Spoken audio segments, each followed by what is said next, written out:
Na opinião de muitos biólogos, o que fazem é simplesmente procurar as localidades que suas espécies antigamente habitavam, mas que no decorrer do tempo trocaram por outras.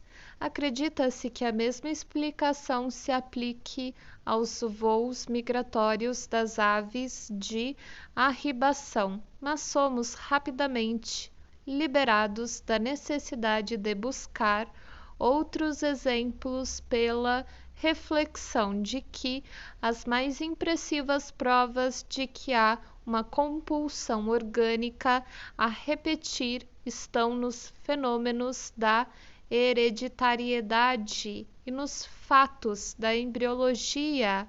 Vemos como o germe de um animal vivo é obrigado, no curso de sua evolução, a recapitular, mesmo se de maneira transitória e abreviada, as estruturas de todas as formas das quais se originou, em vez de avançar rapidamente pela via mais curta até sua forma final.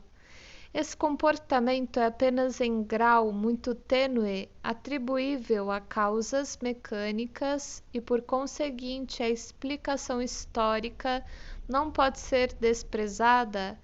Assim também o poder de regenerar um órgão perdido, fazendo crescer de novo um outro exatamente semelhante, estende-se bem acima do reino animal, a apresentar-se-nos-á a plausível objeção de que bem pode ser que, além dos instintos de conservação que impelem a repetição, poderão existir outros que impulsionam no sentido do progresso e da produção de novas formas.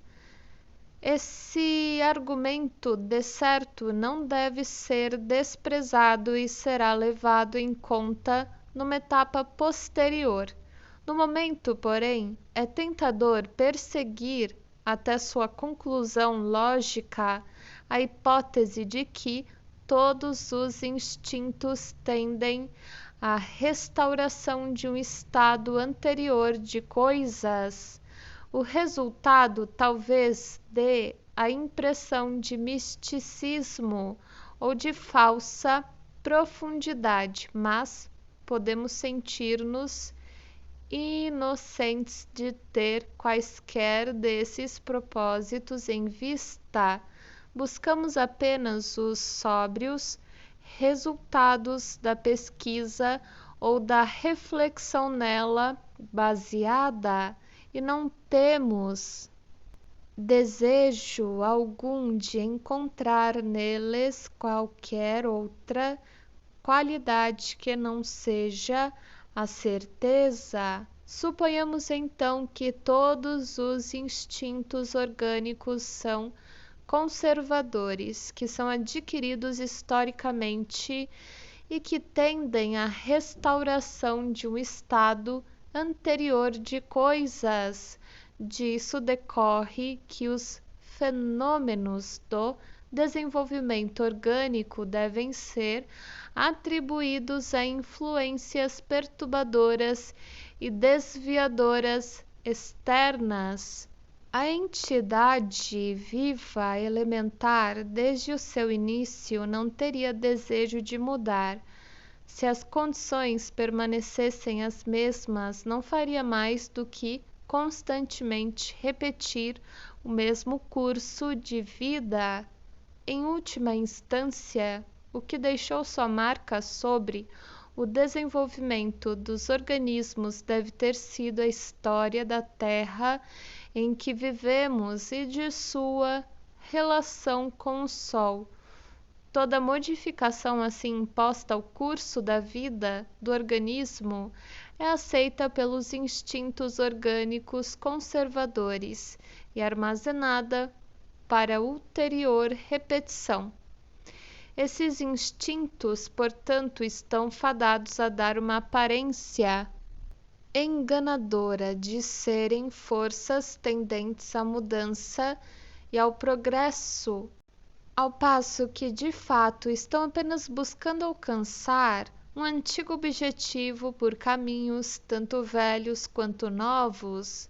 Ademais, é possível especificar esse objetivo final de todo o esforço orgânico. Estaria em contradição à natureza conservadora dos instintos que o objetivo da vida fosse um estado de coisas que jamais houvesse sido atingido. Pelo contrário, ele deve ser um estado de coisas antigo, um estado inicial de que a entidade viva numa ou noutra ocasião se afastou e ao qual se esforça para retornar através dos tortuosos caminhos ao longo dos quais seu desenvolvimento conduz. Se tomarmos como verdade que não conhece exceção o fato de tudo que vive morrer por razões internas, tornar-se mais uma vez inorgânico, seremos então compelidos a dizer que, abre aspas, o objetivo de toda a vida é a morte, fecha aspas, e, voltando o olhar para trás, que, abre aspas, as coisas inanimadas existiram antes das vivas, fecha aspas. Os atributos da vida foram, em determinada ocasião, evocados na matéria inanimada pela ação de uma força de cuja natureza não podemos formar concepção. Pode ter sido um processo de tipo semelhante ao que posteriormente provocou o desenvolvimento da consciência no extrato particular da matéria viva. A tensão que então surgiu no que até aí fora uma substância inanimada se esforçou por neutralizar-se e dessa maneira surgiu o primeiro instinto, o instinto a retornar ao estado inanimado. Naquela época era ainda coisa fácil a uma substância viva morrer. O curso de sua vida era provavelmente breve, determinando-se sua direção pela estrutura química da jovem vida. Assim, por longo tempo, talvez, a substância viva esteve sendo constantemente criada de novo e morrendo facilmente, até que influências externas decisivas se alteraram de maneira a obrigar a substância ainda sobrevivente a divergir mais amplamente de seu original curso de vida e a efetuar detours mais complicados antes de atingir seu objetivo de morte. Esses tortuosos caminhos para a morte, fielmente seguidos pelo instinto de conservação, nos apresentariam hoje, portanto, o quadro dos fenômenos da vida. Se sustentarmos com firmeza a natureza exclusivamente conservadora dos instintos, não poderemos chegar a nenhuma outra noção quanto à origem e ao objetivo da vida. As implicações referentes aos grandes grupos de instintos que, segundo acreditamos, jazem por trás dos fenômenos da vida nos organismos devem parecer não menos desnorteantes. A hipótese de instintos de autoconservação, tais como os atribuímos a todos os seres vivos, alteia-se em acentuada oposição à ideia de que a vida instintual como um todo sirva para ocasionar a morte, vista sob essa luz A importância teórica dos instintos de autoconservação, autoafirmação e domínio diminui grandemente. Trata-se de instintos componentes cuja função é garantir que o organismo seguirá seu próprio caminho para a morte e afastar todos os modos possíveis de retornar à existência inorgânica que não sejam os imanentes ao próprio organismo. Não temos mais de levar em conta a enigmática determinação do organismo, tão difícil de encaixar em qualquer contexto, de manter sua própria existência frente a qualquer obstáculo. O que nos resta é o fato de que o organismo deseja morrer apenas do seu próprio modo. Assim, originalmente esses guardiões da vida eram também os lacaios da morte. Daí surgir a situação paradoxal de que o organismo vivo luta com toda a sua energia contra fatos, perigos, na verdade, que poderiam auxiliá-lo a atingir mais rapidamente seu objetivo de vida por uma espécie de curto-circuito. Tal comportamento, entretanto, é precisamente o que caracteriza os esforços puramente instintuais, contrastados com os esforços inteligentes. Mas detenhamo-nos por um momento e reflitamos: não pode ser assim. Os instintos sexuais a que a teoria das neuroses concede um lugar inteiramente especial surgem sob aspectos muito diferentes. A pressão externa que provoca uma ampliação constantemente crescente do desenvolvimento não se impôs a todos os organismos. Muitos conseguiram permanecer até os dias de hoje em seu nível humilde.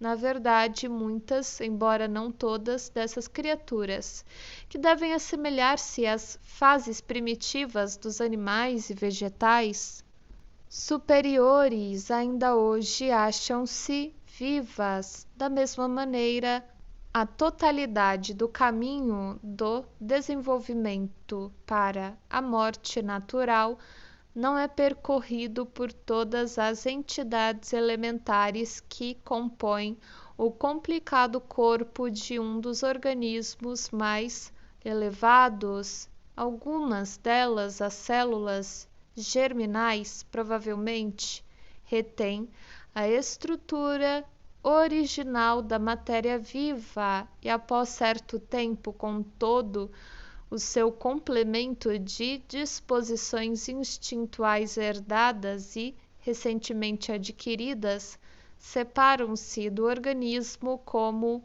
um todo. Essas duas características podem ser exatamente aquilo que as capacita a ter uma existência independente. Sob condições favoráveis, começam a desenvolver-se, isto é, a repetir o desempenho a que devem sua existência e, ao final, mais uma vez, uma parte de sua substância leva sua evolução a um término, ao passo que outra parte reverte novamente como um germe residual novo ao início do processo de desenvolvimento. Essas células germinais, portanto, trabalham contra a morte da substância viva e têm êxito em conseguir para ela o que só podemos encarar como uma imortalidade potencial, ainda que isso possa significar nada mais do que um alongamento da estrada para a morte. temos de considerar como significante no mais elevado grau o fato de essa função da célula germinal ser reforçada ou só tornada possível se ela fundir-se com outra célula similar a si mesma e, contudo, diferente dela. Os instintos que cuidam dos destinos desses organismos elementares que sobrevivem à totalidade do indivíduo, que lhes fornecem um abrigo seguro, enquanto se acham indefesos contra os estímulos do mundo externo que ocasionam seu encontro com outras células germinais, etc., constituem o grupo dos instintos sexuais. São conservadores no mesmo sentido dos outros instintos, porque trazem de volta estados anteriores de substância viva. Contudo, são conservadores num grau mais alto, por serem peculiarmente resistentes às influências externas, e são conservadores ainda em outro sentido, por preservarem a própria vida por um longo período. São os verdadeiros instintos de vida, operam contra o propósito dos outros instintos que conduzem, em razão de sua função, à morte. Este fato indica que existe oposição entre eles e os outros, oposição que foi há muito tempo reconhecida pela teoria das neuroses. É como se a vida do organismo se movimentasse num ritmo vacilante. Certo grupo de instintos se precipita como que para atingir o objetivo final da vida tão rapidamente quanto possível, mas quando determinada etapa no avanço foi alcançada, o outro grupo atira-se para trás até um certo ponto, a fim de efetuar nova saída e prolongar assim a jornada. E ainda que seja certo que a sexualidade e a distinção entre os sexos não existiam quando a vida começou, permanece a possibilidade de que os instintos que posteriormente vieram a ser descritos como sexuais possam ter estado em funcionamento desde o início, e talvez não seja verdade que foi apenas em época posterior que eles começaram seu trabalho de oposição às atividades dos instintos do ego. Retornemos nós mesmos por um momento e consideremos se existe qualquer base para essas especulações. Será realmente o caso que, à parte os instintos sexuais, não existem instintos que não procurem restaurar um estado anterior de coisas? Que não haja nenhum que vise a um estado de coisas que nunca foi alcançado? Não conheço exemplo certo do mundo orgânico que contradiga a caracterização que assim propus. Indiscutivelmente não existe um instinto universal para desenvolvimento superior observável no mundo animal ou vegetal, ainda que seja inegável que o desenvolvimento real ocorre nessa direção. Mas, por um lado, trata-se a miúde de uma questão de opinião. O fato de declararmos que determinado estádio de desenvolvimento é superior a outro, e por outro lado, a biologia nos ensina que o desenvolvimento superior sob certo aspecto é com bastante frequência compensado ou sobrepujado pela involução sob outro aspecto. Além disso, Existem muitas outras formas animais de cujos primeiros estádios podemos inferir que seu desenvolvimento, pelo contrário, assumiu caráter retrógrado. Tanto o desenvolvimento superior quanto a involução bem podem ser as consequências da adaptação à pressão de forças externas e, em ambos os casos, o papel desempenhado pelos instintos pode-se limitar à retenção na forma de uma fonte interna de prazer, de uma modificação obrigatória. Pode também ser difícil para muitos de nós abandonar a crença de que existe em ação nos seres humanos um instinto para a perfeição, instinto que os trouxe a seu atual alto nível de realização intelectual e sublimação ética e do qual se pode esperar que zele pelo seu desenvolvimento em super-homens. Não tenho fé, contudo, na existência de tal instinto interno e não posso perceber por que essa ilusão benévola deva ser conservada. A evolução atual dos seres humanos não exige, segundo me parece, uma explicação diferente da dos animais. Aquilo que, numa minoria de indivíduos humanos, parece ser um impulso incansável no sentido de maior perfeição, pode ser facilmente compreendido como resultado da repressão instintual em que se baseia tudo o que é mais precioso na civilização humana. O instinto reprimido nunca deixa de esforçar-se em busca da satisfação completa que consistiria na repetição de uma experiência primária de satisfação.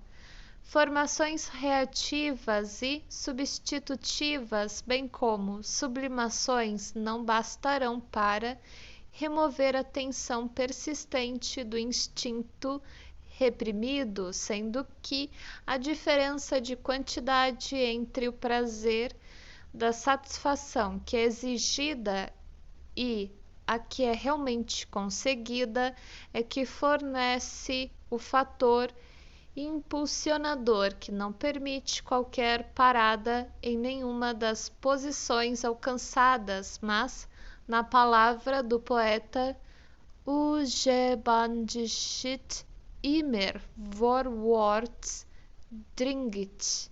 O caminho para trás que conduz à satisfação completa acha-se, via de regra, obstruído pela resistência que mantém as repressões, de maneira que não há alternativa senão avançar na direção em que o crescimento ainda se acha livre, embora sem perspectiva de levar o processo a uma conclusão ou de ser capaz de atingir o objetivo.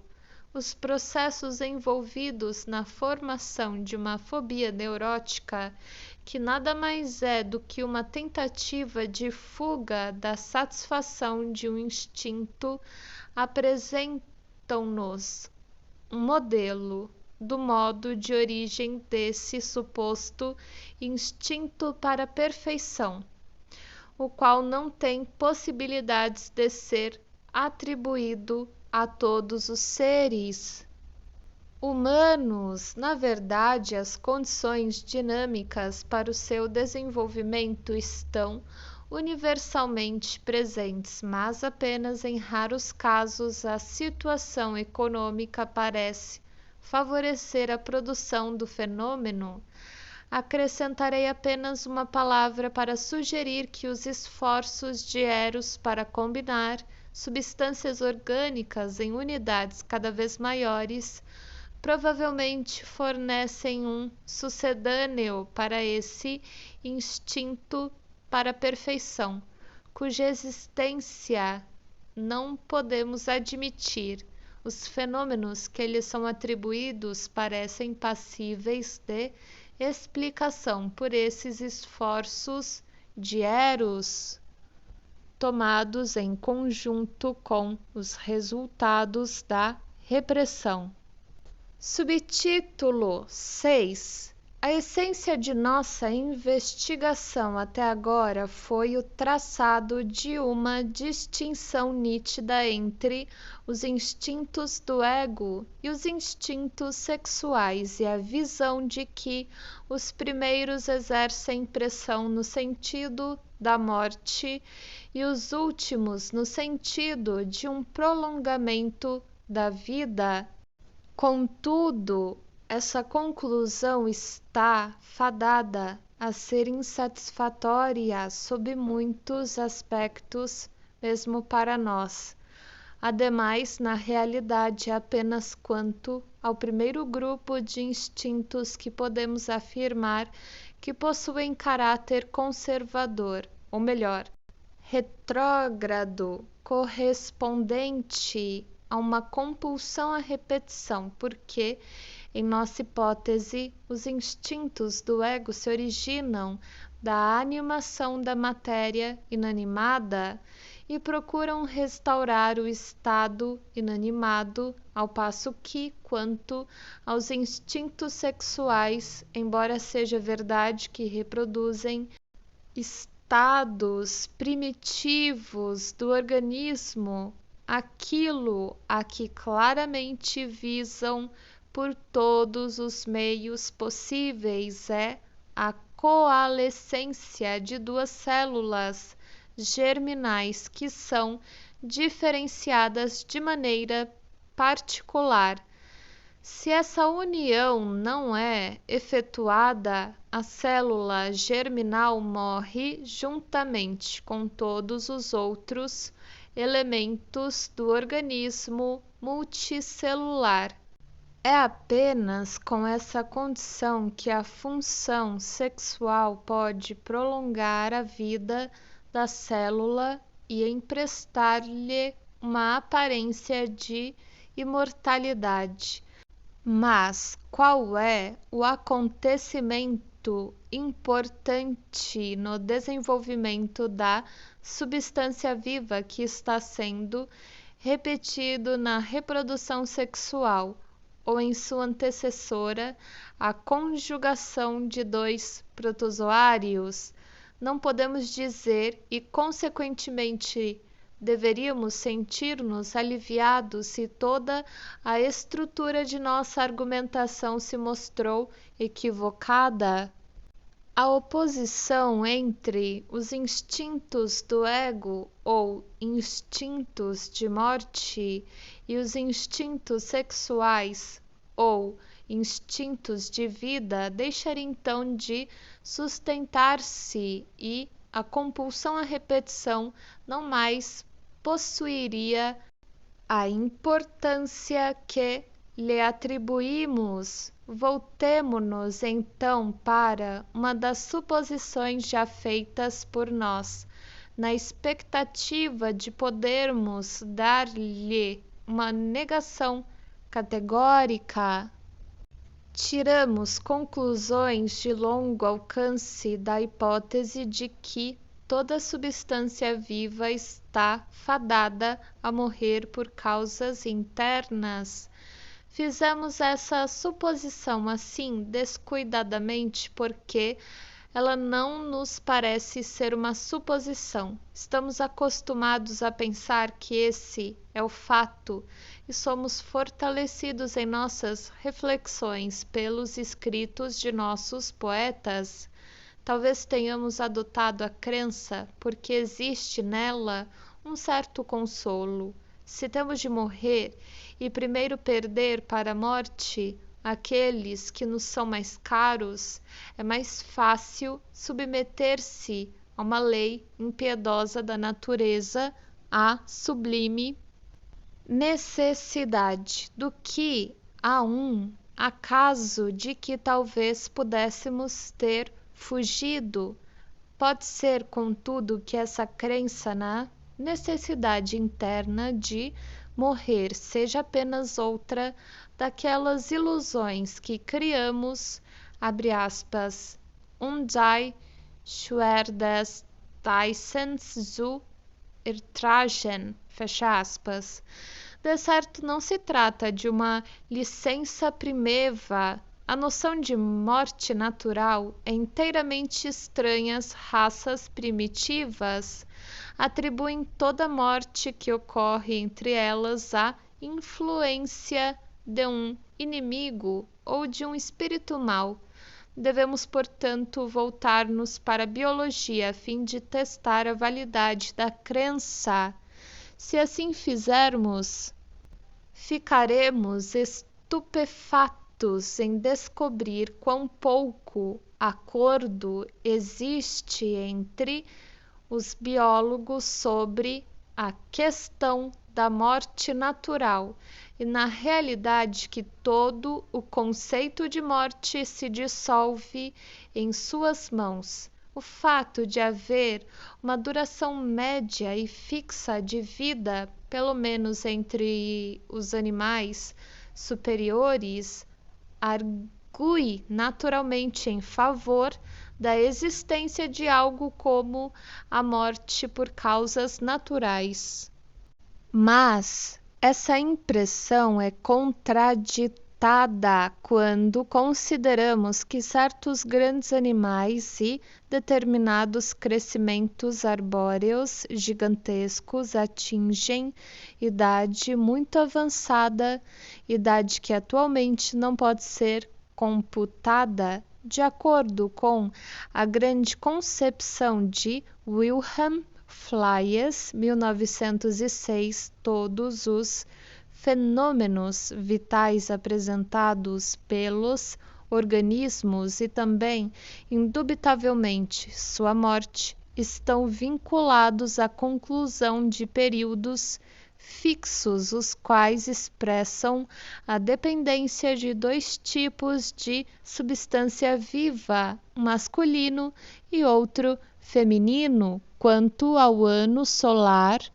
Quando vemos, contudo, quão fácil e extensamente a influência de forças externas pode modificar a data do aparecimento dos fenômenos vitais, especialmente no mundo vegetal, precipitando-os ou retendo-os, temos de levantar dúvidas quanto à rigidez das fórmulas de Flies ou, pelo menos, quanto às leis por ele estabelecidas constituírem os únicos fatores determinantes.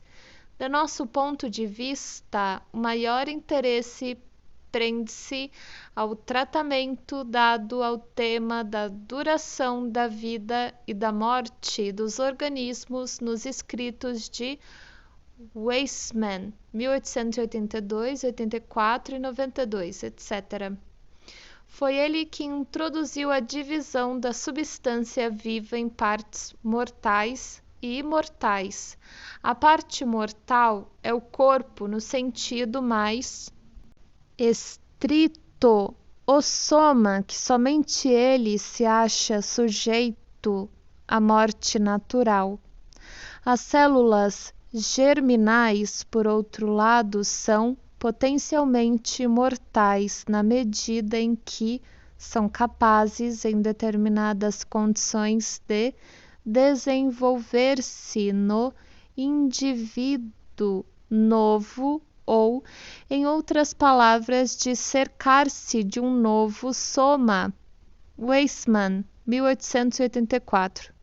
O que nos impressiona nisso é a inesperada analogia com nosso próprio ponto de vista, ao qual chegamos ao longo de caminho tão diferente. Weismann, encarando morfologicamente a substância viva, enxerga nela uma parte que está destinada a morrer. O soma, o corpo separado da substância relacionada com o sexo e a herança, e uma parte imortal, o plasma germinal que se relaciona com a sobrevivência da espécie, com a reprodução. Nós, por outro lado, lidamos não com a substância viva, mas com as forças que nela operam. Fomos levados a distinguir duas espécies de instintos: aqueles que procuram conduzir o que é vivo à morte, e os outros, os instintos sexuais, que estão perpetuamente tentando e conseguindo uma renovação da vida, o que soa como um corolário dinâmico à teoria morfológica de Weismann. Contudo, a aparência de uma correspondência significante se dissipa tão logo descobrimos as concepções de Weismann sobre o problema da morte, porque ele só relaciona a distinção entre o soma mortal e o plasma germinal imortal aos organismos multicelulares. Nos organismos unicelulares, o indivíduo e a célula reprodutora são ainda um só. E o mesmo Weismann, 1882, desse modo considera que os organismos unicelulares são potencialmente mortais e que a morte só faz seu aparecimento com os metazoários multicelulares. É verdade que essa morte dos organismos mais elevados é natural, uma morte provocada por causas internas, mas não se funda em nenhuma característica primitiva da substância viva. Weismann, 1884. E não pode ser encarada como uma necessidade absoluta com base na própria natureza da vida. Weismann, 1882. A morte é antes uma questão de conveniência, uma manifestação de adaptação às condições externas da vida, porque uma vez as células do corpo tenham sido divididas em soma e plasma germinal, uma duração ilimitada da vida individual se tornaria um luxo inteiramente sem sentido. Feita essa diferenciação nos organismos multicelulares, a morte torna-se possível e conveniente. Desde então, o soma dos organismos superiores morreu a períodos fixos por razões internas, ao passo que os protistas permaneceram imortais. Não é o caso, por outro lado, de a reprodução ter sido introduzida ao mesmo tempo que a morte. Pelo contrário, trata-se de uma característica primitiva da matéria viva, como o crescimento do qual se originou, e a vida foi contínua desde o seu início sobre a Terra. Weismann, 1884.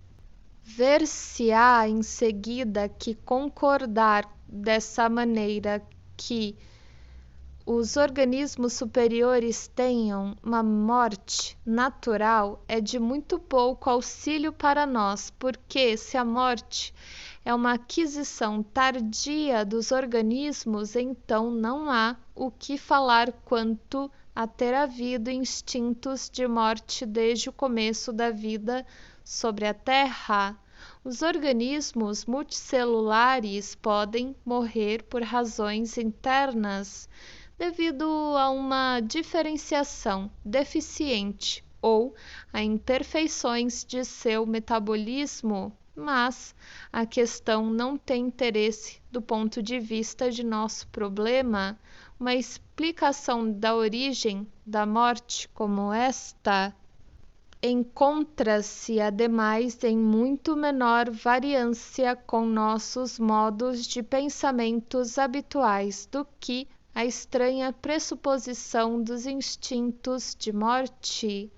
O debate que se seguiu às sugestões de Weismann não conduziu, até onde posso perceber, a nenhum resultado conclusivo em qualquer direção. Alguns escritores retornaram às opiniões de Guth, 1883, que considerava a morte o resultado direto da reprodução. Hartmann, 1906, não considera a aparência de um cadáver, uma parte morta da substância viva, como critério de morte, mas define esta como sendo o término do desenvolvimento individual. Nesse sentido, também os protozoários são mortais. Em seu caso, a morte também coincide com a reprodução, mas é, até certo ponto, obscurecida por ela, desde que toda a substância do animal pai pode ser diretamente transmitida à jovem progenie. Pouco depois, a pesquisa voltou-se para a verificação experimental em organismos unicelulares da alegada imortalidade da substância viva. Um biólogo americano, Woodruff, fazendo experiências com um infusório ciliado, o animalculo deslizador Slipper animalcule, que se reproduz por fissão em 2 outros indivíduos, persistiu até a 3.029 geração, ocasião em que interrompeu a experiência a cada vez isolando um dos produtos parciais e colocando-o em água nova. Esse remoto descendente do primeiro animalculo era tão vivaz quanto seu antepassado e não apresentava sinais de envelhecimento ou degeneração. Assim, até onde cifras desse tipo podem provar algo, a imortalidade dos protozoários pareceu ser experimentalmente demonstrável. Outros experimentadores chegaram a resultados diferentes, Malpas, Calkins e outros, em contraste com Woodruff, descobriram que, após certo número de divisões, aqueles infusórios se tornavam mais débeis, diminuíam de tamanho, sofriam a perda de alguma parte de sua organização e acabavam por morrer, a menos que certas medidas recuperadoras lhe fossem aplicadas. Se assim for, os protozoários pareceriam morrer após uma fase de senescência, exatamente como aos animais superiores, contraditando assim completamente a assertiva weismanniana de que a morte é uma aquisição tardia dos organismos vivos. Do conjunto dessas experiências surgem 2 fatos que parecem fornecer-nos uma base firme. Primeiro, se 2 dos animáculos, no momento antes de apresentarem sinais de senescência, puderem coalescer um com o outro, isto é, conjugarem-se pouco após o que mais uma vez se separaram, salvam-se de ficarem velhos e tornam-se rejuvenescidos. A conjugação é indubitavelmente antecessora da reprodução sexual. Nas criaturas mais elevadas, ainda se acha por enquanto desvinculada da propagação e limita-se à mistura das substâncias dos dois indivíduos, a afimixia de Weismann. Os efeitos recuperadores da conjugação podem, contudo, ser substituídos por certos agentes estimulantes através de alterações na composição do fluido que proporciona sua nutrição pela elevação de sua temperatura ou por sua agitação. Somos lembrados do célebre experimento efetuado por J. Loeb, no qual, através de certos estímulos químicos, induziu a segmentação de ovos de ouriço do mar, processo que normalmente só pode ocorrer após a fertilização. Segundo, não o bastante, é provável que os infusórios morram de morte natural em resultado de seus próprios processos vitais, porque a contradição entre as descobertas de Woodruff e dos outros deve-se ao fato de haver ele provido cada geração de fluido nutriente novo. Se deixava de fazê-lo, observava os mesmos sinais de senescência que os outros experimentadores. Concluiu que os animálculos eram prejudicados pelos produtos do metabolismo que expeliam para o fluido circundante. Pôde então provar conclusivamente que eram apenas os produtos de seu próprio metabolismo que tinham resultados fatais para esse tipo específico de animálculo, porque os mesmos animais que inevitavelmente pereciam se eram apinhados em seu próprio fluido nutriente floresciam numa solução supersaturada com os produtos excretórios de uma espécie distantemente aparentada. Um infusório, portanto, se é deixado a si mesmo, morre de morte natural, devido à evacuação incompleta dos produtos de seu próprio metabolismo. Pode ser que a mesma incapacidade seja a causa suprema também da morte de todos os animais superiores. Nesse ponto, bem pode surgir em nosso espírito a dúvida quanto a saber se servimos algum objetivo ao tentar solucionar o problema da morte natural a partir do estudo dos protozoários.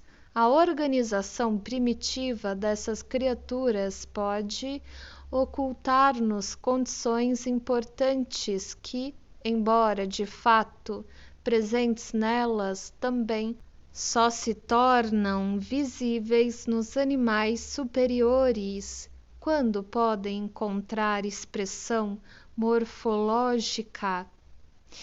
E se abandonarmos o ponto de vista morfológico e adotarmos o dinâmico, tornar-se-nos completamente indiferente poder demonstrar se a morte natural ocorre ou não nos protozoários. A substância que posteriormente é reconhecida como imortal neles não se separou ainda da mortal. As forças instintuais que procuram conduzir a vida para a morte podem também achar-se em funcionamento nos protozoários desde o início.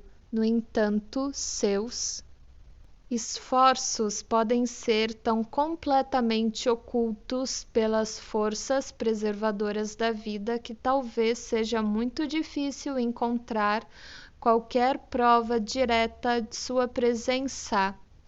Vimos também, além disso, que as observações efetuadas pelos biólogos nos permitem presumir que processos internos desse tipo, conducentes à morte, ocorrem também nos protistas, mas, mesmo que estes últimos se mostrassem imortais no sentido weissmaniano, a assertiva de Weismann de que a morte é uma aquisição tardia se aplicaria apenas a seus fenômenos manifestos e não tornaria impossível a pressuposição de processos a ela tendentes.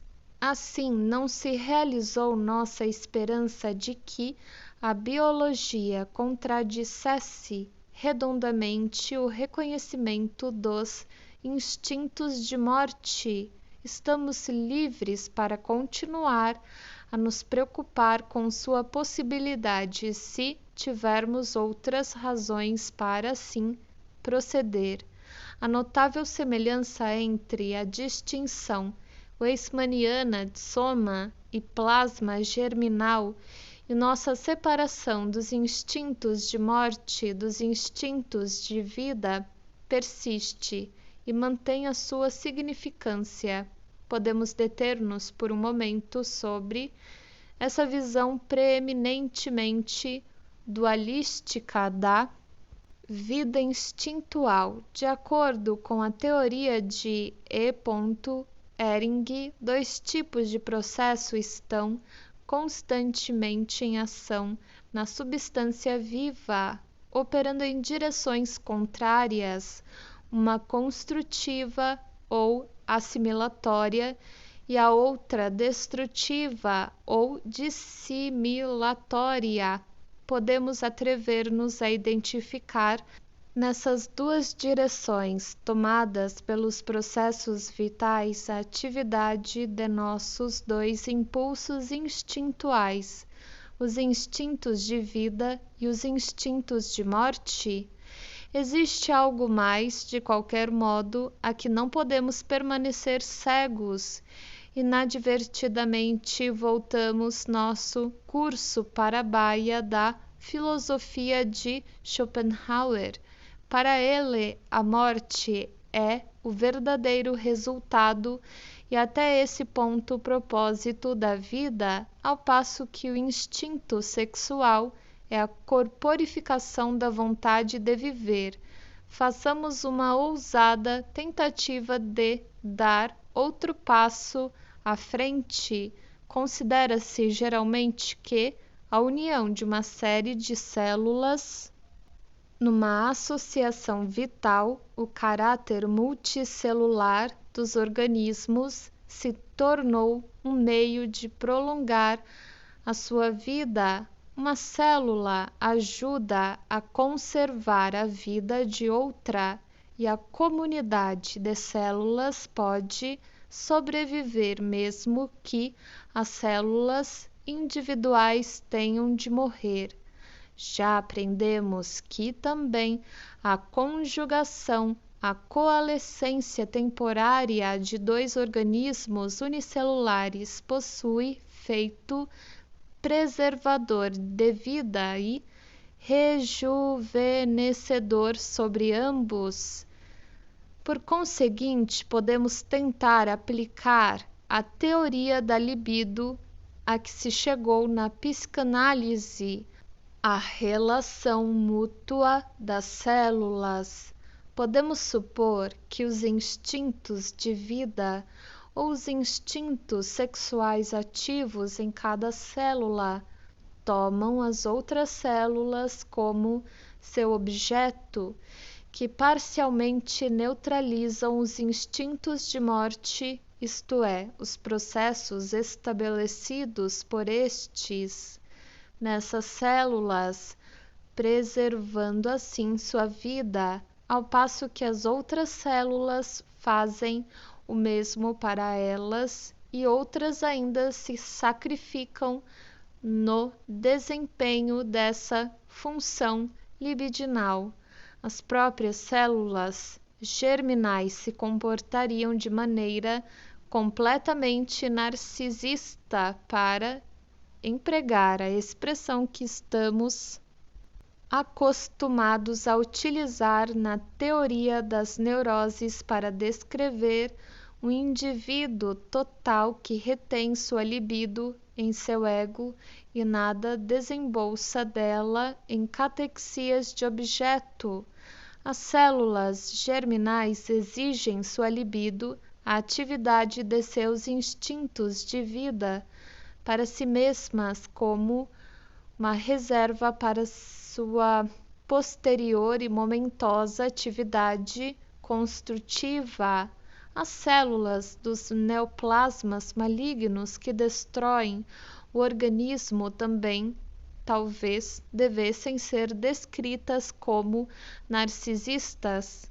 Nesse mesmo sentido, a patologia está preparada para considerar seus germes como inatos e atribuir-lhes atitudes embriônicas. Dessa maneira, a libido de nossos instintos sexuais coincidiria com o eros dos poetas e dos filósofos, o qual mantém unidas todas as coisas vivas.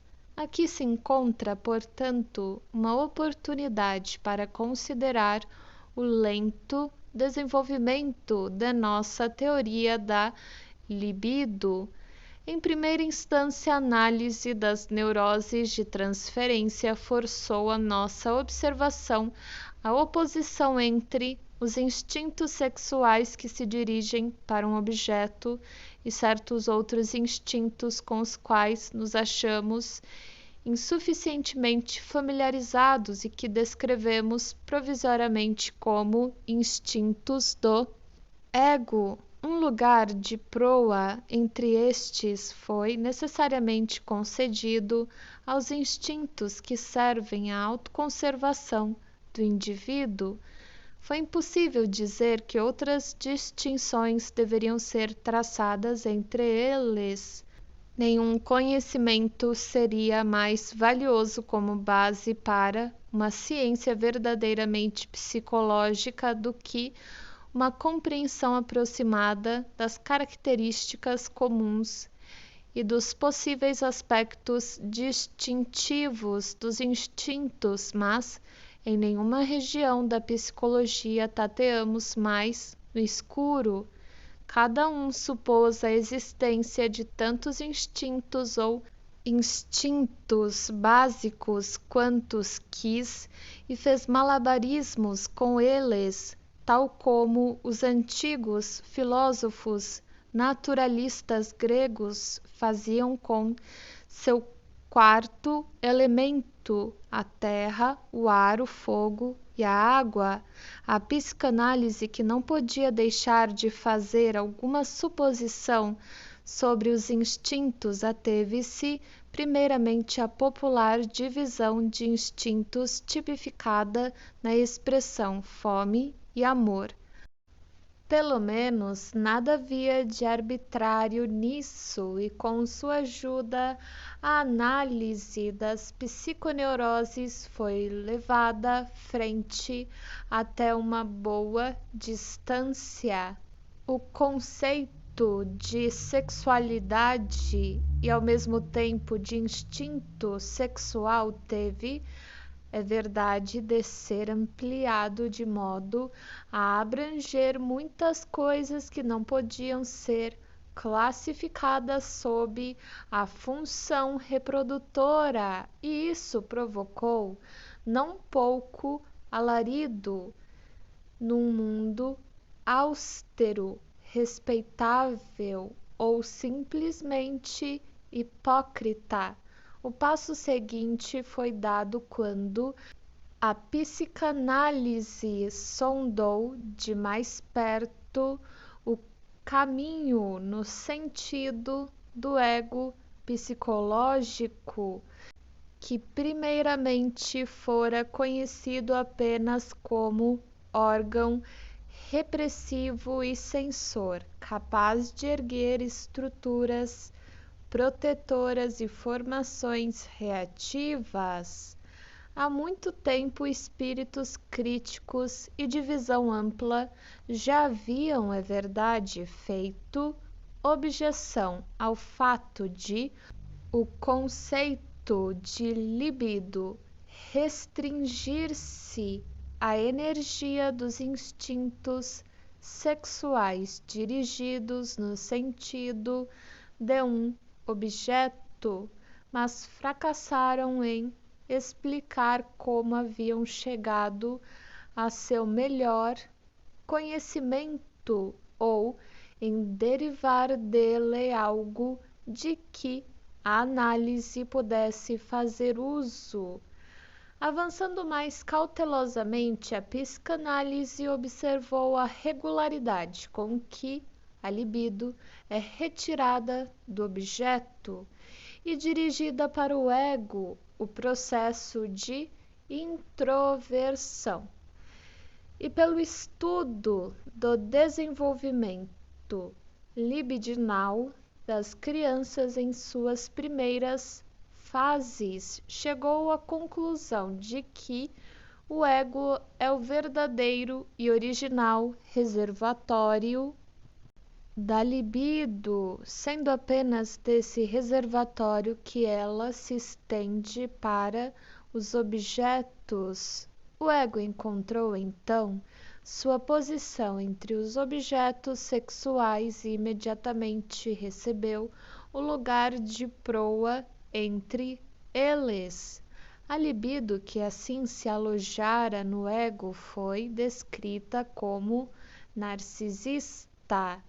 Essa libido narcisista era também, naturalmente, uma manifestação da força do instinto sexual, no sentido analítico dessas palavras, e necessariamente tinha de ser identificada com os instintos de autoconservação, cuja existência fora reconhecida desde o início.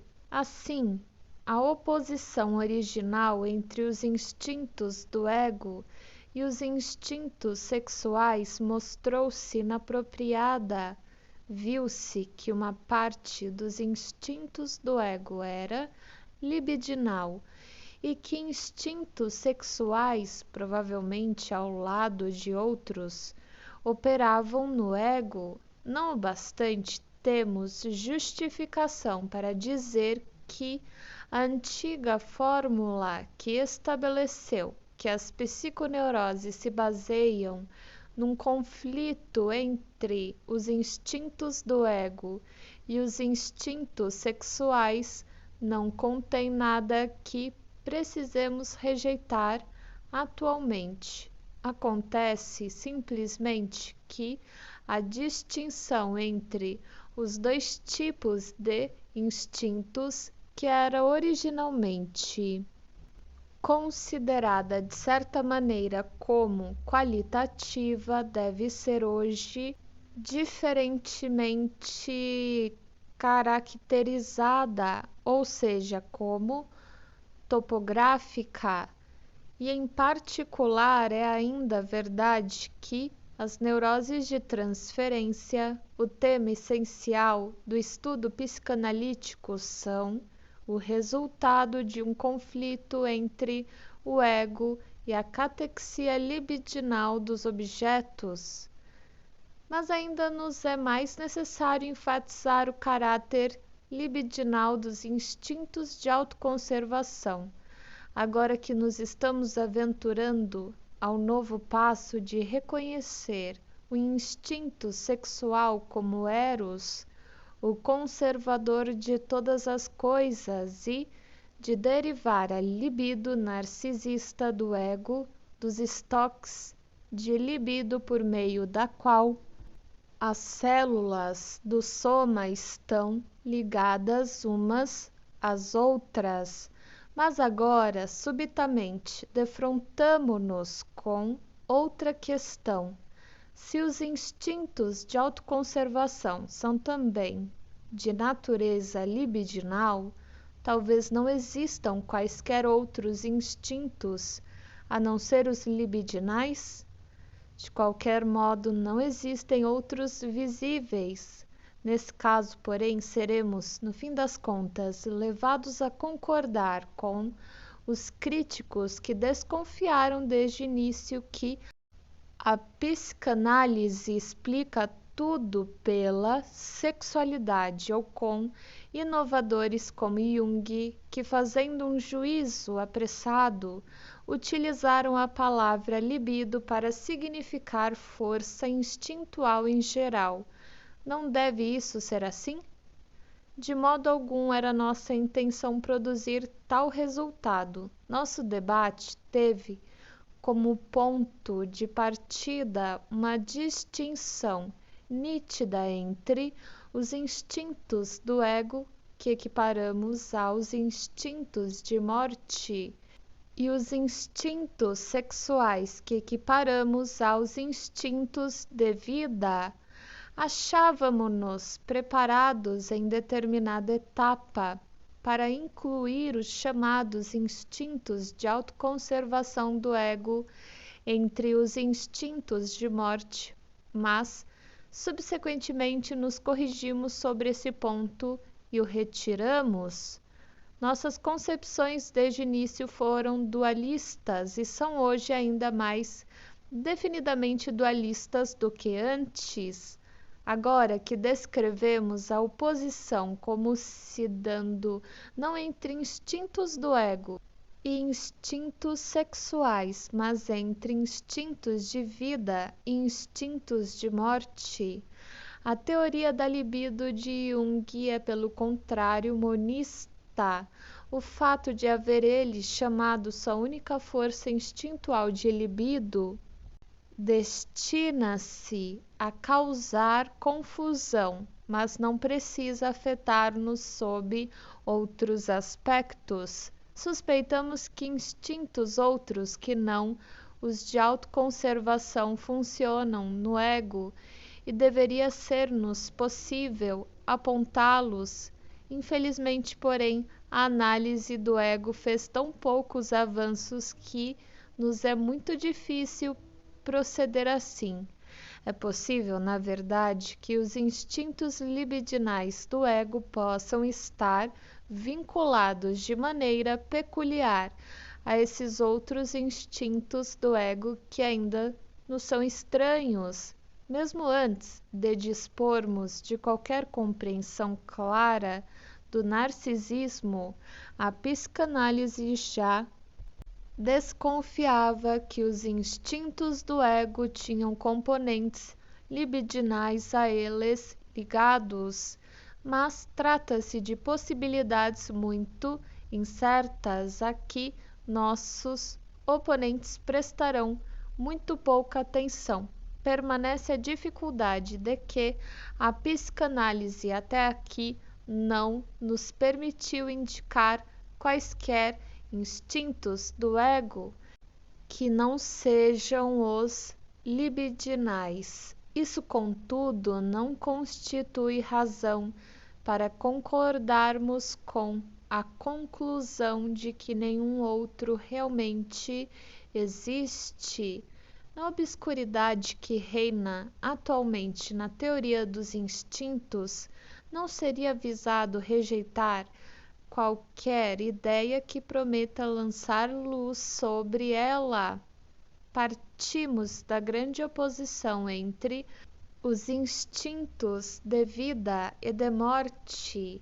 Ora, o próprio amor objetal nos apresenta um segundo exemplo de polaridade semelhante à existente entre o amor ou afeição e o ódio ou agressividade. Se pudéssemos conseguir relacionar mutuamente essas duas polaridades e derivar uma da outra, desde o início, identificamos a presença de um componente sádico no instinto sexual.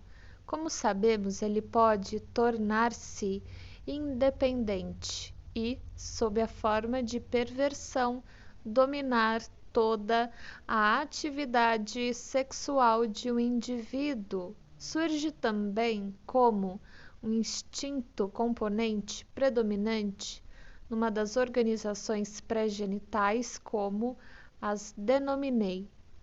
Mas como pode o instinto sádico, cujo intuito é prejudicar o objeto, derivar de Eros, o conservador da vida?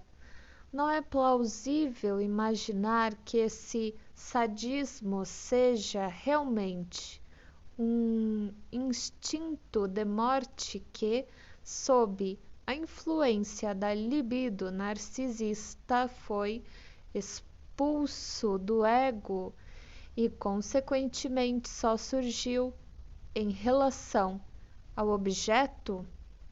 Ele entra em ação a serviço da função sexual durante a fase oral da organização da libido.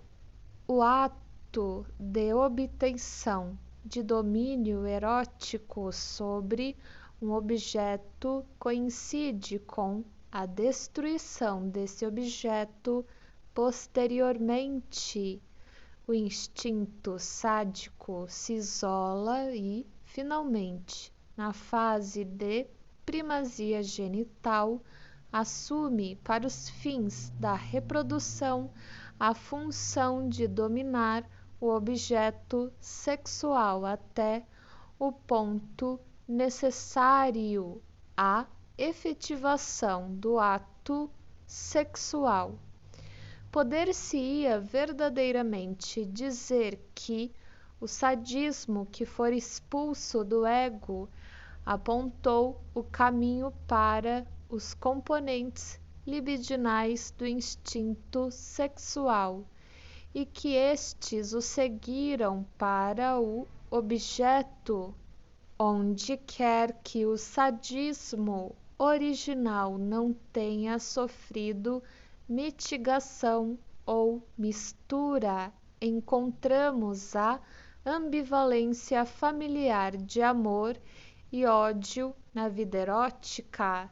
Se uma pressuposição assim é permissível, atendemos então à exigência de que produzíssemos um exemplo de instinto de morte, embora se trate, na verdade, de um instinto deslocado. Mas essa maneira de considerar as coisas está muito longe de ser fácil de captar e cria uma impressão positivamente mística. Sua aparência é suspeita, como se estivéssemos tentando achar um modo de sair a qualquer preço de uma situação embaraçosa. Podemos recordar, no entanto, que não existe nada de novo numa suposição desse tipo. Já apresentamos outra em ocasião anterior, antes que se falasse em qualquer situação embaraçosa. As observações clínicas nos conduziram, naquela ocasião, à concepção de que o masoquismo, o instinto componente complementar, ao sadismo deve ser encarado como um sadismo que se voltou para o próprio ego do sujeito, mas em princípio não existe diferença entre o instinto voltar-se do objeto para o ego ou do ego para um objeto, que é o novo ponto que se acha em discussão atualmente. O masoquismo, a volta do instinto para o próprio ego do sujeito, constituiria, nesse caso, um retorno a uma fase anterior da história do instinto, uma regressão. A descrição anteriormente fornecida do masoquismo exige uma emenda por ter sido ampla demais sob um aspecto. Pode haver um masoquismo primário, possibilidade que naquela época contestei. Retornemos, porém, aos instintos sexuais autoconservadores. As experiências com os protistas já demonstraram que a conjugação, isto é, a coalescência de dois indivíduos que se separaram logo após, sem que qualquer divisão celular subsequente ocorra, tem efeito fortalecedor e rejuvenescedor sobre ambos. Nas gerações posteriores não mostram sinais de degeneração e parecem aptos a opor resistência mais prolongada aos efeitos prejudiciais de seu próprio metabolismo. Essa observação isolada pode, penso eu, ser tomada como típica do efeito produzido também pela união sexual, mas como é que a coalescência de duas células apenas ligeiramente diferentes pode ocasionar essa renovação da vida?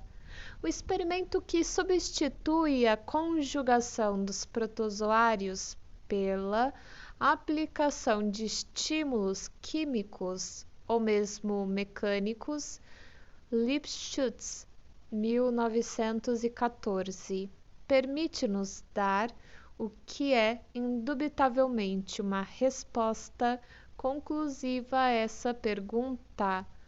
O resultado é ocasionado pelo influxo de novas quantidades de estímulo.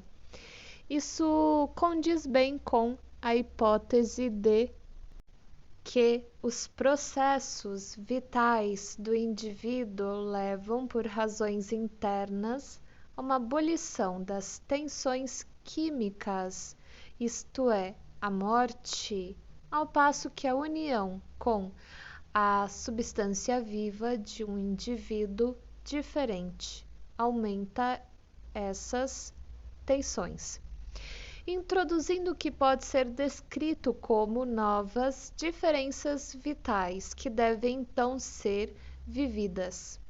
Com referência a essa dessemelhança, naturalmente tem de haver um ou mais pontos ótimos. A tendência dominante da vida mental e talvez da vida nervosa em geral é o esforço para reduzir, para manter constante ou para remover a tensão interna devida aos estímulos. O princípio do nirvana, para tomar de empréstimo uma expressão de Barbara Lowe, 1920, tendência que encontra expressão no princípio de prazer, e o reconhecimento desse fato constitui uma de nossas mais fortes razões para acreditar na existência dos instintos de morte. Contudo, ainda sentimos nossa linha de pensamento apreciavelmente entravada pelo fato de não podermos atribuir ao instinto sexual a característica de uma compulsão à repetição, que primeiramente nos colocou na trilha dos instintos de morte, a esfera dos processos de desenvolvimento embrionário é, sem dúvida alguma, extremamente rica em tais fenômenos de repetição. As duas células germinais que estão envolvidas na reprodução sexual e a história de sua vida são apenas repetições dos começos da vida orgânica, mas a essência do processo a que a vida sexual se dirige é a coalescência de dois corpos celulares. Só isso é que assegura a imortalidade da substância viva nos organismos superiores. Em outras palavras, precisamos de mais informações sobre a origem da reprodução sexual e dos instintos sexuais em geral. Trata-se de problema capaz de atemorizar um leigo e que os próprios especialistas ainda não foram capazes de resolver. Assim, forneceremos apenas o mais breve resumo do que parece pertinente à nossa linha de pensamento, entre as minhas assertivas e concepções discordantes. Uma dessas concepções despoja o problema da reprodução de sua fascinação misteriosa, representando-o como manifestação parcial do crescimento. A multiplicação por fissão, brotação e gemiparidade. A origem da reprodução por células germinais sexualmente diferenciadas pode ser representada segundo sóbrias linhas darwinianas, imaginando-se que a vantagem da anfimixia a que se chegou em determinada ocasião pela conjugação fortuita de dois protistas foi retida e posteriormente explorada para desenvolvimento ulterior. Segundo essa concepção, o sexo não seria nada de muito antigo e os instintos extraordinariamente violentos, cujo objetivo é ocasionar a união sexual, estariam repetindo algo que outrora ocorrera por acaso e desde então se estabelecera por ser vantajoso. Surge aqui a questão, como no caso da morte, de saber se estamos certos em atribuir aos protistas só essas características que realmente apresentam, ou se será correto supor que forças e processos que se tornam visíveis apenas nos organismos superiores se originaram pela primeira vez naqueles organismos. A concepção da sexualidade que acabamos de mencionar é de pouca ajuda para nossos fins. Contra ela pode ser levantada a objeção de postular a existência de instintos devida já a funcionar nos organismos mais simples, porque, de outra maneira, a conjugação que trabalha contra o curso da vida e torna a tarefa de deixar de viver mais difícil, não teria sido mantida e elaborada, mas ao contrário, seria evitada. Se, portanto, não quisermos abandonar a hipótese dos instintos de morte, temos de supor que estão associados desde o início com os instintos de vida. Deve-se, porém, admitir que, nesse caso, estaremos trabalhando com uma equação de duas quantidades desconhecidas. A parte isso, a ciência tem tão pouco a nos dizer sobre a origem da sexualidade que podemos comparar o problema a uma escuridão em que nem mesmo o raio de luz de uma hipótese penetrou. Em outra região inteiramente diferente, é verdade, defrontamo-nos realmente com tal hipótese, mas é de tipo tão fantástico, mais mito do que explicação científica, que não me atreveria a apresentá-la aqui, se ela não atendesse precisamente àquela condição cujo preenchimento desejamos, porque faz remontar a origem de um instinto a uma necessidade de restaurar um estado anterior de coisas. O que tenho no espírito é naturalmente a teoria que Platão colocou na boca de Aristófanes no Simpósio, e que trata não apenas da origem do instinto sexual, mas também da mais importante de suas variações em relação ao objeto. A natureza humana original não era semelhante à atual, mas diferente. Em primeiro lugar, os sexos eram originalmente em número de 3 e não 2, como são agora. Havia o homem, a mulher e a união dos dois, reticências, tudo.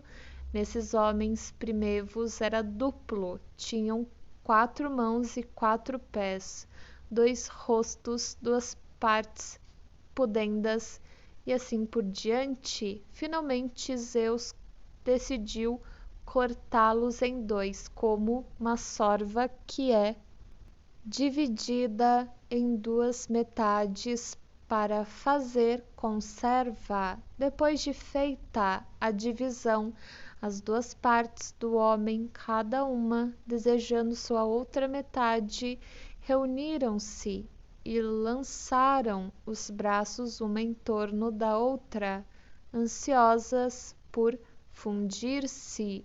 Seguiremos a sugestão que nos foi oferecida pelo poeta, filósofo, e aventurar-nos-emos pela hipótese de que a substância viva, por ocasião de sua animação, foi dividida em pequenas partículas que desde então se esforçaram por reunir-se através dos instintos sexuais, de que esses instintos, nos quais a afinidade química da matéria inanimada persistiu, gradualmente conseguiram, à medida que evoluíam pelo reino dos protistas, sobrepujar as dificuldades colocadas no caminho desse esforço por um ambiente carregado de estímulos perigosos, estímulos que os compeliram a formar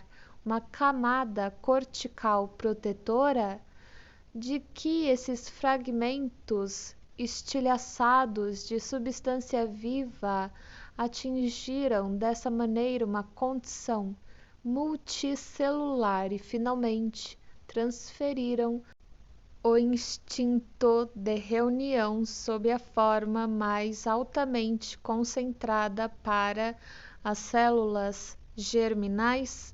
Mas aqui, acho eu, chegou o momento de interromper-nos, não contudo sem o acréscimo de algumas palavras de reflexão crítica pode se perguntar se e até onde eu próprio me acho convencido da verdade das hipóteses que foram formuladas nestas páginas.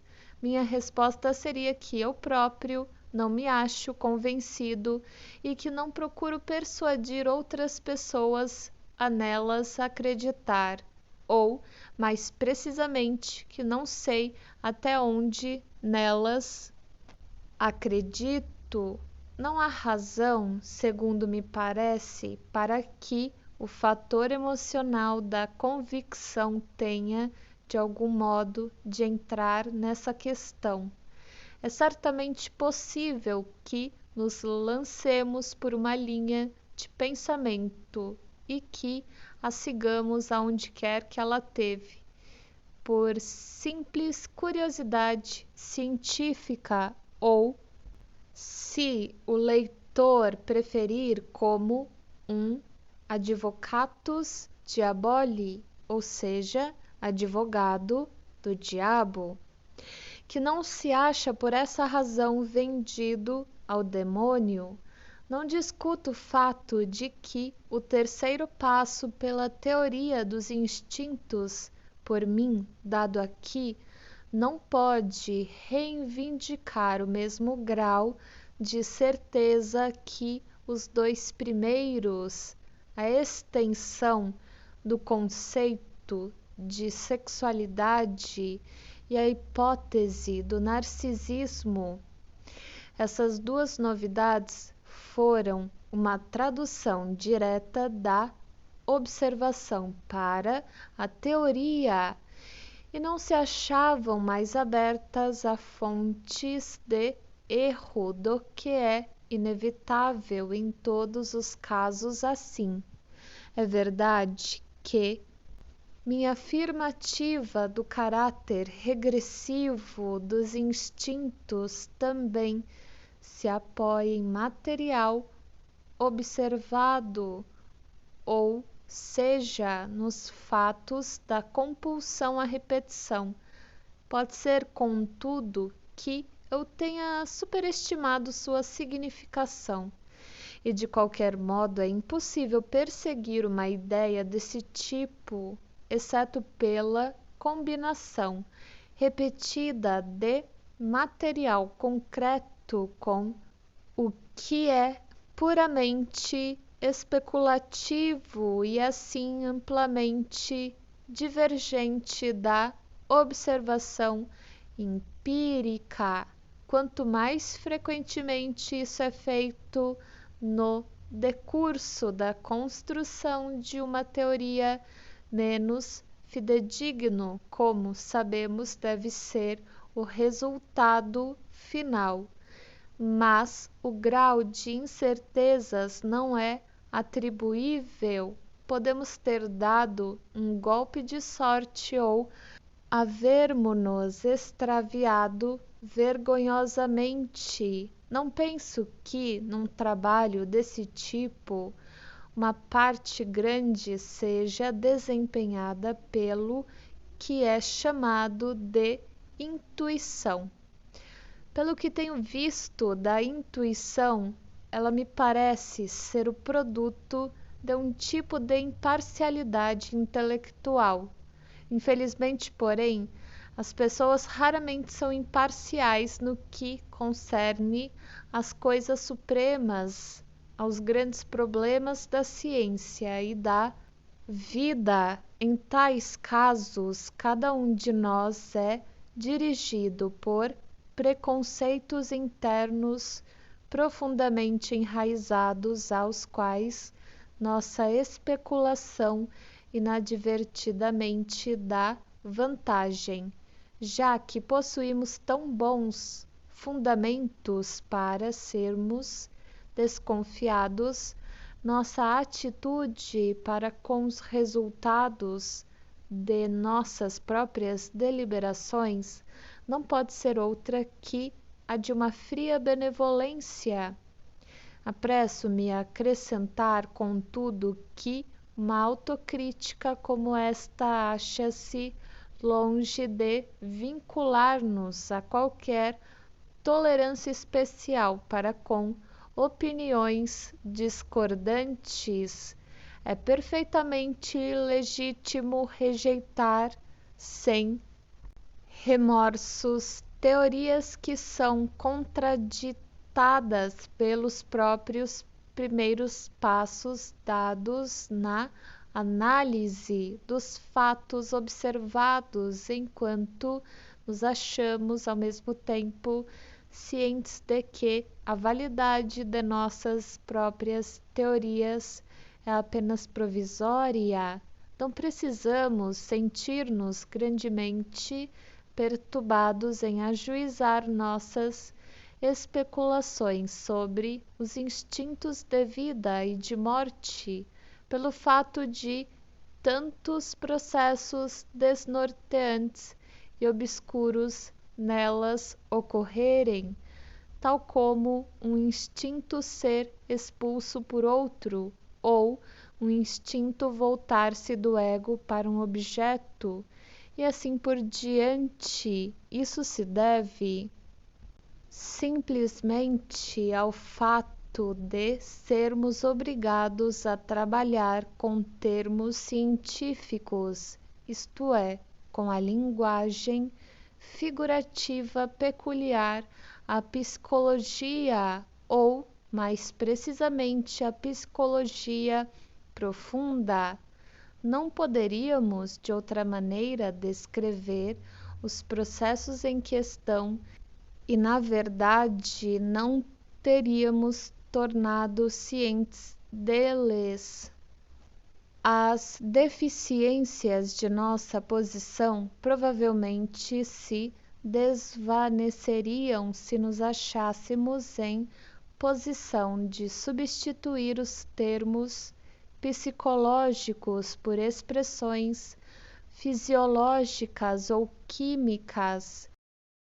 É verdade que estas também são apenas parte de uma linguagem figurativa, mas trata-se de uma linguagem com que há muito tempo nos familiarizamos, sendo também talvez uma linguagem mais simples. Por outro lado, deve-se deixar completamente claro que a incerteza de nossa especulação foi muito aumentada pela necessidade de pedir empréstimos à ciência da biologia.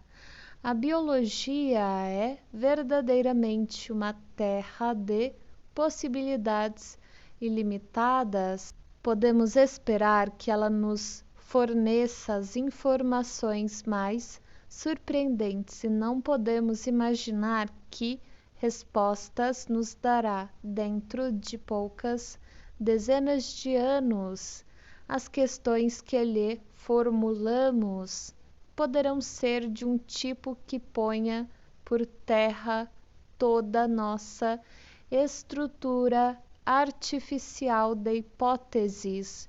Se assim for, poder-se-á perguntar por que nos embrenhamos numa linha de pensamento como a presente, e em particular por que decidi torná-la pública.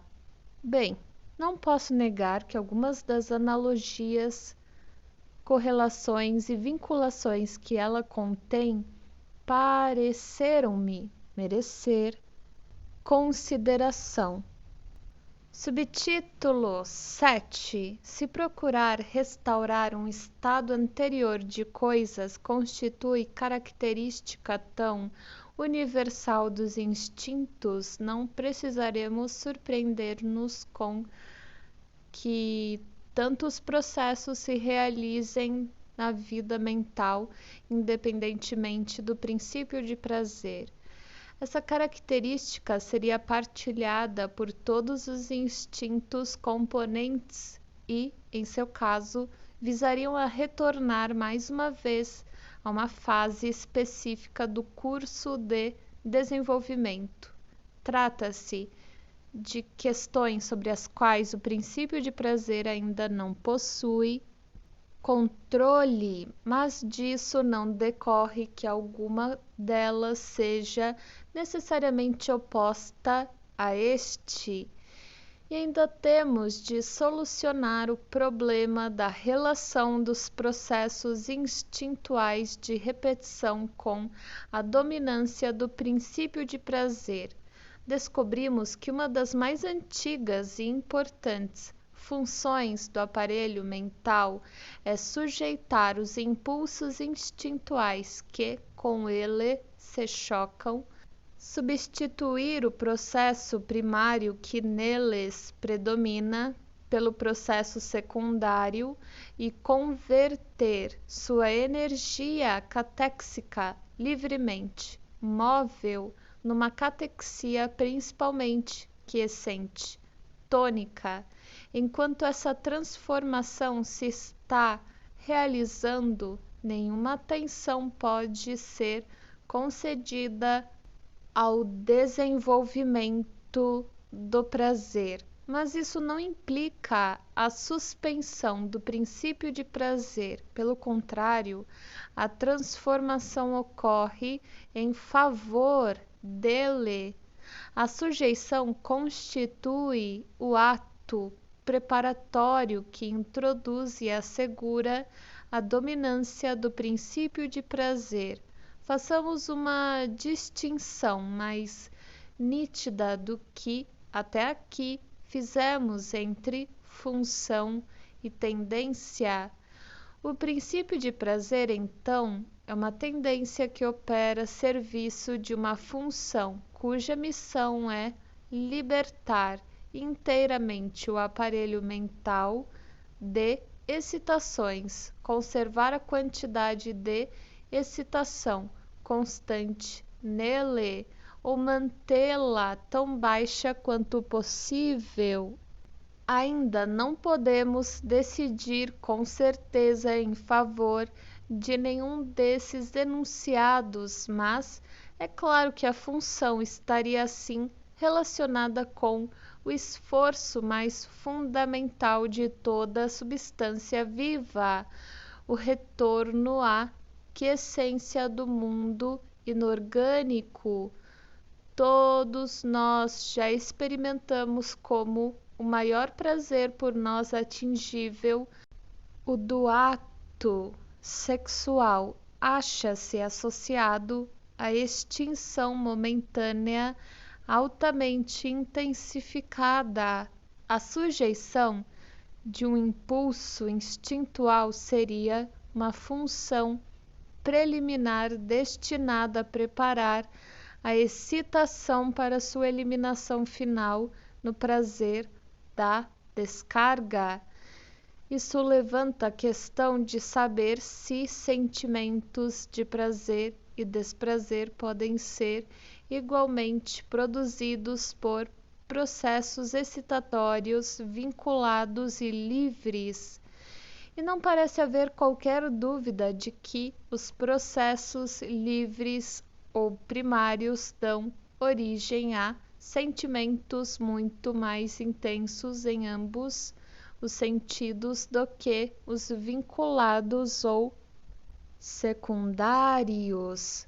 Além disso, os processos primários são os mais antigos no tempo. No começo da vida mental não existem outros e podemos inferir que, se o princípio de prazer não tivesse sido operante neles, jamais se poderia ter estabelecido para os posteriores. Chegamos assim ao que no fundo não é uma conclusão muito simples, a saber, que no começo da vida mental a luta pelo prazer era muito mais intensa do que posteriormente, mas não tão irrestrita, tinha de submeter-se a frequentes interrupções. Em épocas posteriores, a dominância do princípio de prazer é muitíssimo mais segura, mas ele próprio não fugiu aos processos de sujeição que os outros instintos em geral. De qualquer modo, seja lá o que for aquilo que causa o aparecimento de sentimentos de prazer e desprazer nos processos de excitação, deve estar presente no processo secundário, tal como está no primário. Aqui poderia achar-se o ponto de partida para novas investigações. Nossa consciência nos comunica sentimentos provindos de dentro que não são apenas de prazer e desprazer, mas também de uma tensão peculiar que, por sua vez, tanto pode ser agradável quanto desagradável. Permitir-nos a diferença entre esses sentimentos, distinguir entre processos de energia vinculados e livres, ou deve o sentimento de tensão ser relacionado à magnitude absoluta ou talvez ao nível da catexia, ao passo que a série prazer e desprazer indica uma mudança na magnitude da catexia dentro de determinada unidade de tempo. Outro fato notável é que os instintos de vida têm muito mais contato com nossa percepção interna, surgindo como rompedores da paz e constantemente produzindo tensões cujo alívio é sentido como prazer, ao passo que os instintos de morte parecem efetuar seu trabalho discretamente. O princípio de prazer parece, na realidade, servir aos instintos de morte.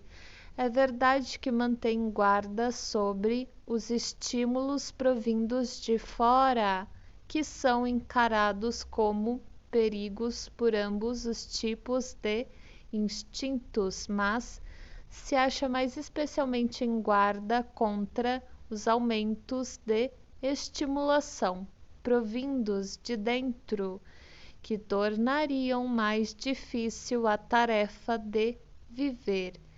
Isso, por sua vez, levanta uma infinidade de outras questões para as quais, no presente, não podemos encontrar resposta. Temos de ser pacientes e aguardar novos métodos e ocasiões de pesquisa. Devemos estar prontos também para abandonar um caminho que estivemos seguindo por certo tempo, se parecer que ele não leva a qualquer bom fim. Somente os crentes que exigem que a ciência seja um substituto para o catecismo que abandonaram culparão um investigador por desenvolver ou mesmo transformar suas concepções. Podemos confortar-nos também pelos lentos avanços de nosso conhecimento científico com as palavras do poeta: Was man nicht erfliegen kann, muss man erhinken. Die Schrift sagt, es ist keine Sünde zu hinken.